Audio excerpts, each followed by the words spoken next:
All right, ladies and gentlemen, we are here with our first ever Commonwealth National podcast, bringing your golf professionals to you throughout the winter, catching up on updated conversations in the golf industry. Today, we're going to cover some info on some of the major changes to the World Handicapping System.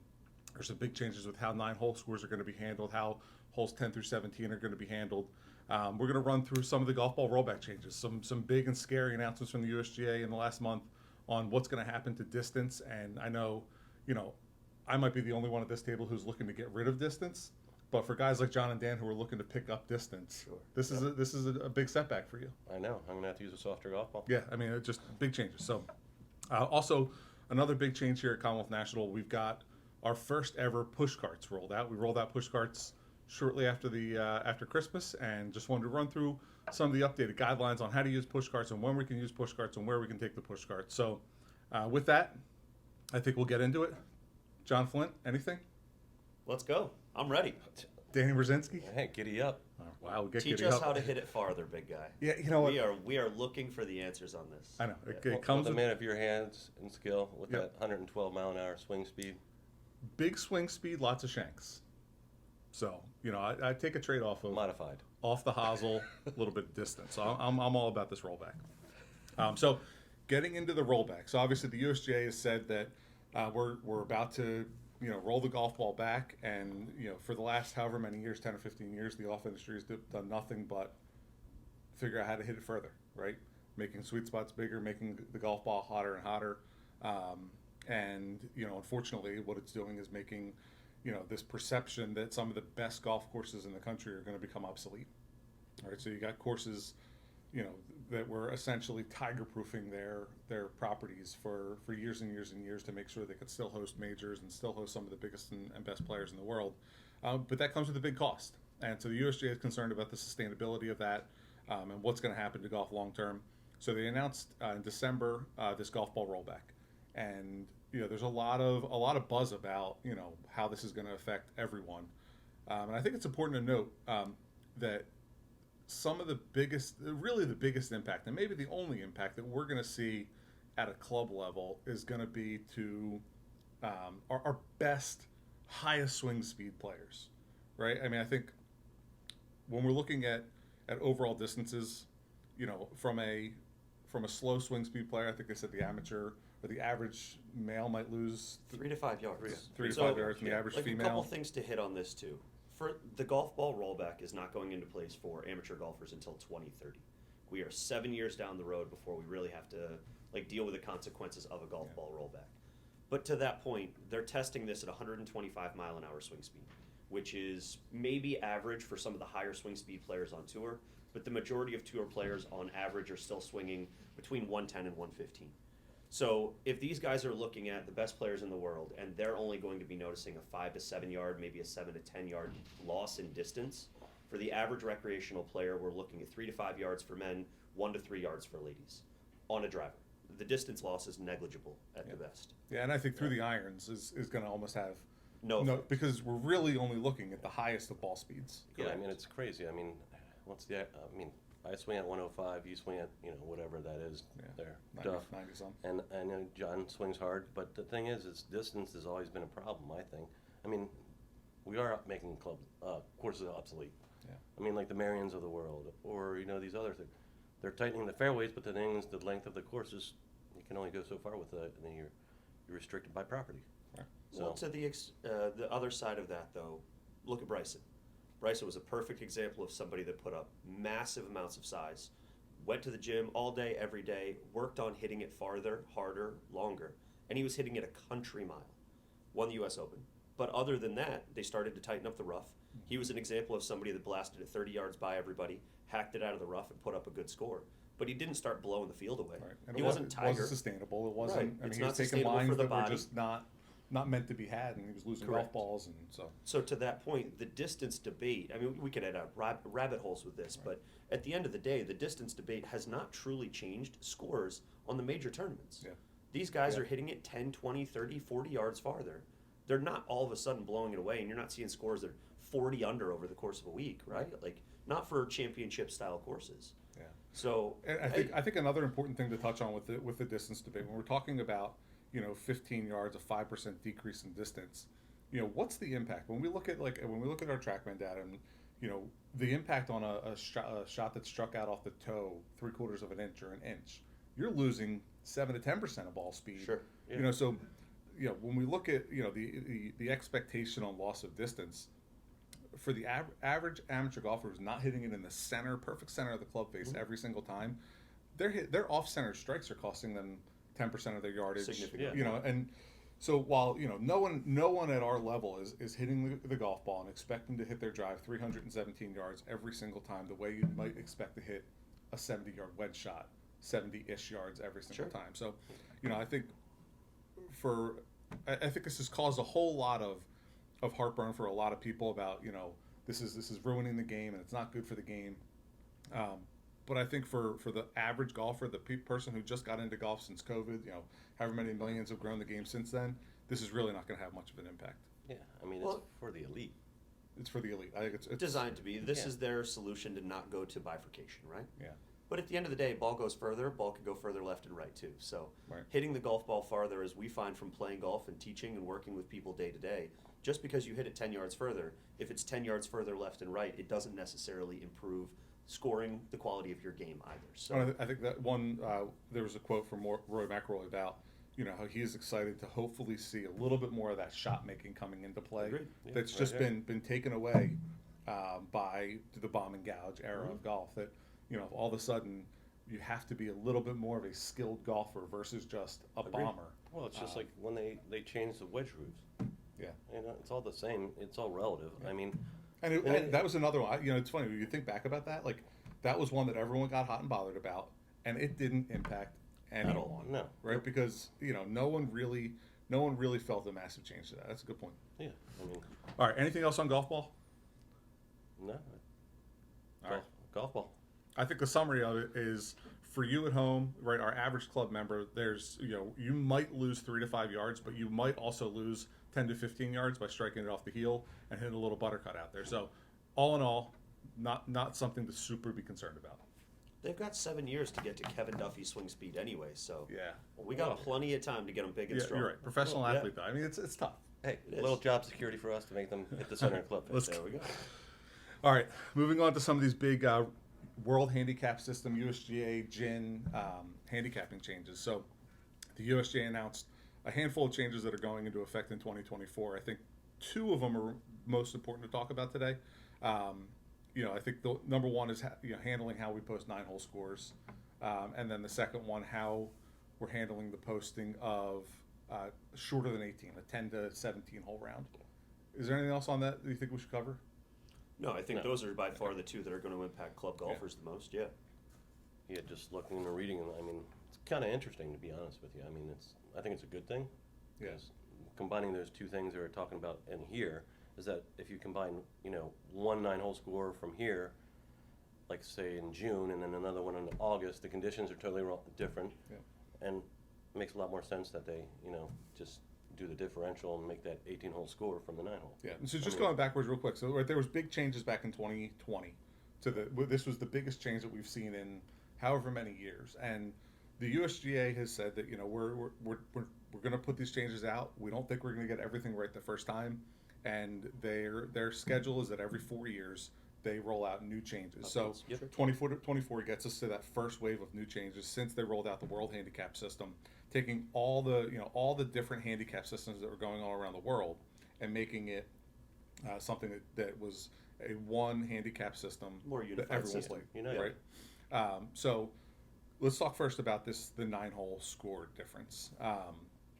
So 9-hole scoring difference. So typically what would happen is if you played more than 7 holes, you were able to post a 9-hole score using net par. So if you got a stroke, you took a bogey. If you didn't get a stroke, you took a par. That system no longer goes away. So if you play less than 7 holes, I believe you're not posting anymore, right? You're not. So you have to play full 9 holes to be able to post that score. Yep. So what the system will now do is it's going to take your estimated score based on the numbers that they know and give you a back 9 score to give you an 18-hole score. So when you post that 9, it's going to give you an anticipated back 9 score and give you an 18-hole differential. So now you'll no longer see these 9 holes combined where you know, you played in a member guest last July, and then you open up your season in May with a good 9, Yep. and it posts and gives you a really crazy differential that drops your handicap for the whole year. Yep. So I think it's a positive change. I think maybe the convenience of the, you know, playing 7. I don't know if you were playing 7 holes and trying to post it anyway, but At our course, I don't think it was a thing. I mean, Yeah. 7 leaves you in the middle of nowhere, so I Right. don't think you'd find that often. Yep. Certain courses it may affect, but yeah, my only concern is what that differential calculation looks like. yeah, So a point that I brought up earlier with you guys is I hear a lot of players that go out, they have a great front 9, and then it kind of falls apart on the back, right? Wheels fall off the bus by the 16th hole. They end up shooting 39, 49, right? And double bogeys are so easy to get here at Commonwealth. Like, Especially in the closing holes, Yeah. right? Yeah. So if you're starting to look at how those closing holes end up making somebody's handicap, so to speak, or like how the back 9 on this course and actually create the players that we have on a day-to-day basis, if you go through and you have a great front 9 and that differential calculates out what your back 9 theoretically should be, you might end up with handicaps, if it's calculating several 9-hole scores, that are significantly lower than how Yeah. you would play the back 9 here. yeah. So I'm concerned without seeing this in Right, practice. and I think that's the thing. I think they have to tell us more about what this is going to look like and how it's Correct. going to impact our members. Actually, I'd like to see it. Yeah. Just because, I mean, it sounds good on paper, Yeah, but yeah. I think there's definitely good things, and you know there could be some hairy things in there that unsuspectingly lower some handicaps. Sure. You know, again, and I think Commonwealth probably plays a little bit different. I mean, Commonwealth it's just so easy to make big numbers Yep. on those Yeah. you know on those finishing holes. So it's going to be interesting to see how that calculation works out. I mean, I really interested in like the back 9 course rating and, you know, slope and rating on that to justify making an 18-hole score. Yeah, It's like, as I said, I gotta see the numbers. yeah. I think you're right. I think we have to see the numbers. We should take you, get you out there. Let's play 9 holes. Maybe with the differential, it'll take your handicap of a 7 Yeah. down to like a 4. You know, I'll do anything to lower my handicap. Reverse. So then the next big change was the difference of 10 to 17. So in 2000, prior to 2020, you only had to play 13 holes to post an 18-hole Correct. score, and And then then you net net parted part out. out. Yep. Then they changed it to 14 holes, and you net parted out. Yep. So now they're changing that system again to where if you play 10 through 17 holes, again, we're going to use that estimated score, whatever they call it. Yeah, differential. Yeah, estimated differential Differential. based on a standard golf course. So, yeah, so that's I think that's a positive because I think posting net par on the finishing holes can really throw in some screwy numbers. You post 14 Oh. holes and just post net par on 15 through 18. I think that was a miss. So I think this is a really good thing for us. Dan, you have any thoughts on this part of the 10 through 17? I actually love it, to be honest with you. Yeah. I think for our course, totally different. You know, I'm always looking at managers that are, you know, that net par and stuff that could totally change here. But I mean, the expected score differential for the number of remaining holes will be added. I think that's great. Yeah, I think it's cool. I mean, it's going to be. I think the handicaps are going to be more honest going forward, and you're not going to have a lot of manipulation. And then that's what I see in the like handicap committees have, you know, justify those numbers too when we have tournaments. Yeah. So I think it's going to be a positive. I think you're going to see a lot more honest handicaps. Good. I think golf is a game of honor, right? Like the handicap system is designed to allow people to play on a level playing field regardless of skill level. What I always had a little bit of a bugaboo about with the net par concept is you have people, and we have so many season-long match play events out there, right? Match closes out on 13 or 14, and then that player has to post net par all the way out. So you might have somebody that is I don't know, call it a 15 to 18 handicap, kind of middle of the road player. That net par on the way out might be significantly lower than they would end up shooting in a typical round of golf. Again, because our finishing holes are so challenging on the way in. Yeah. So then that starts to artificially drop their handicap, not based on their playing ability. They're not managing, they're not doing anything other than playing a round of golf. But because they did not finish that round of golf, they may end up coming in 3, 4, or 5 shots lower than they would have typically if they had played a round of golf. Yeah. And I never really liked how that started to modify handicaps over the course of a season. This at least gives you the ability to say, hey, we know Commonwealth is harder on the back nine. We know the last 4 or 5 holes are more challenging here. The scores tend to be higher on those scores. The benefit of the 2020 changes is going through and posting hole by hole through the World Golf Handicap. Made it significantly easier for them to have the data to say, wow, 16 through 18 always put up big numbers at Commonwealth. Why, right?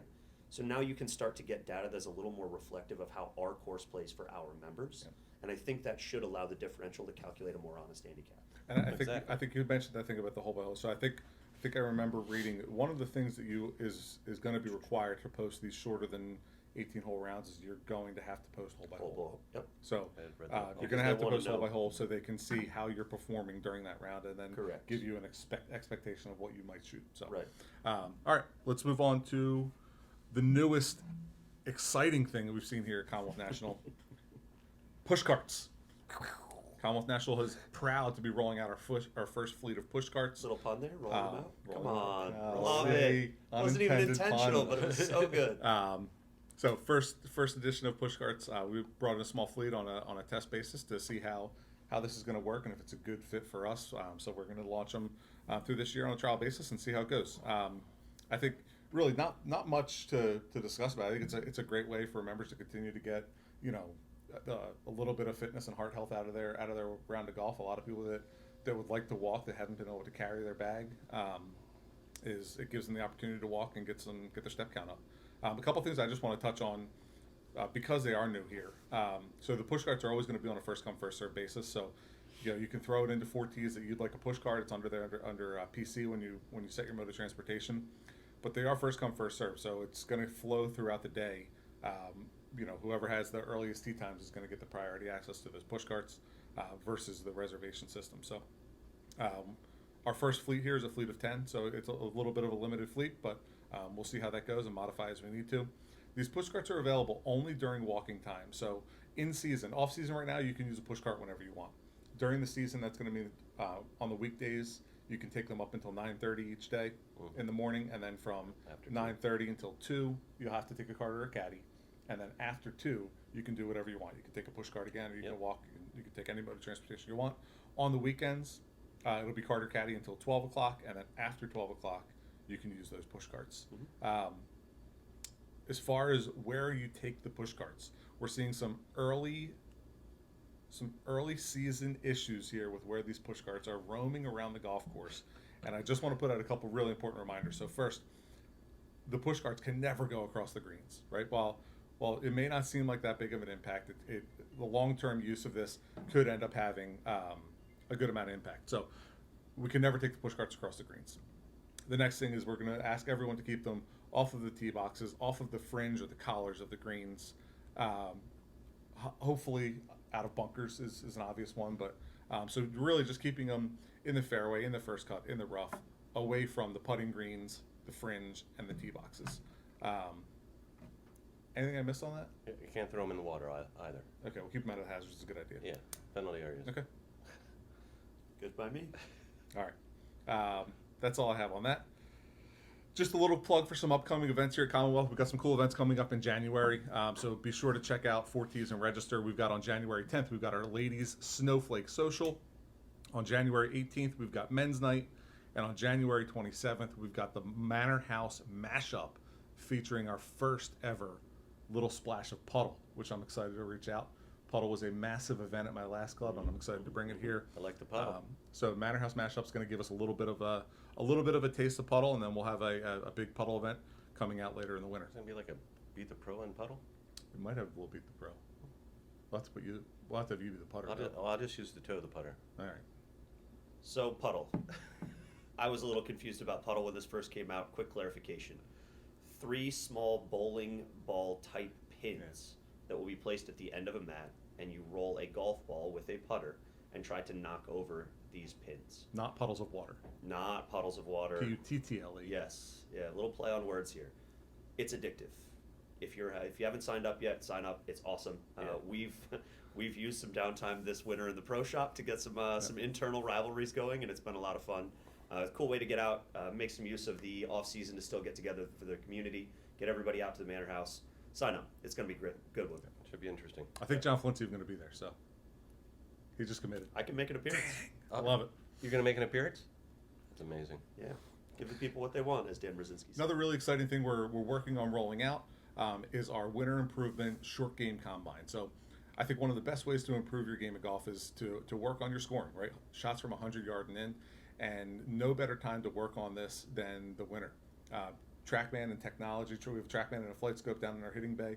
They're great ways to dial in your yardages and really understand what it takes for you to hit a shot 100 yards, 90 yards, 80 yards, 70 yards. And if you can do that, how much easier it is to score when you're on the golf course. So John, why don't you talk a little bit about what this short game combine is going to look like, and then we'll get down to the hitting bay and actually kind of run through it a little bit. And we're going to have a little internal competition between the three of us to see who can improve their short game scoring the most throughout the winter. And we hope you guys will join us. Yeah, so TrackMan's got some really cool features built into it. Obviously, everybody knows it for the shot data that it provides or the simulator use, but they've rolled out something called the Performance Center, and they've got a couple things built into it. One of them is a full combine. It requires you to hit a series of shots, goes from wedges all the way up through to driver. It's geared a little bit more towards the longer hitters. You have to hit shots up into the 180 and 200 yard range.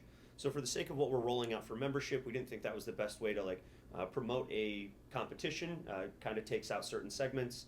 Older demographics, some of the ladies were going to have a harder time hitting at that 200 yard range.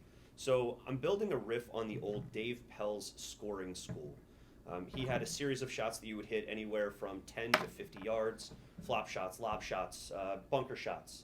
For us to be able to do this indoors, we're building out a wedge combine that's all going to be shots inside of 100 yards. The goal of this is, as Kevin mentioned, the necessity of being able to play a 75-yard wedge shot and put this close enough to either tap it in for birdie or get up and down to save par if you hit an errant tee shot or second shot is wildly underestimated in scoring. So we're trying to go through and create a fun competition that members can sign up. You'll come down to the indoor building. I'll set the TrackMan up for you. We're going to go through and it will provide a quote-unquote golf handicap when you're finished. We're going to use that scoring system to build a little competitive aspect over the source of the winter. Not only does it give you some insight into maybe areas that you're deficient in or lacking to be able to improve with your practice, but it also gets a little bit of an element of how do I perform under pressure when I have to hit these shots. And at the end of it, we're going to be giving out some prizes to people who are most improved over the course of the season. Awesome. We really appreciate you joining us for our first Commonwealth National podcast. We're working on the name. Yeah, we'll get the name. The name. We'll take name suggestions, actually. If you've got some suggestions for what we can name this podcast, we'd love to hear them. Thanks a lot, and we hope to see you soon. Thanks. Peace.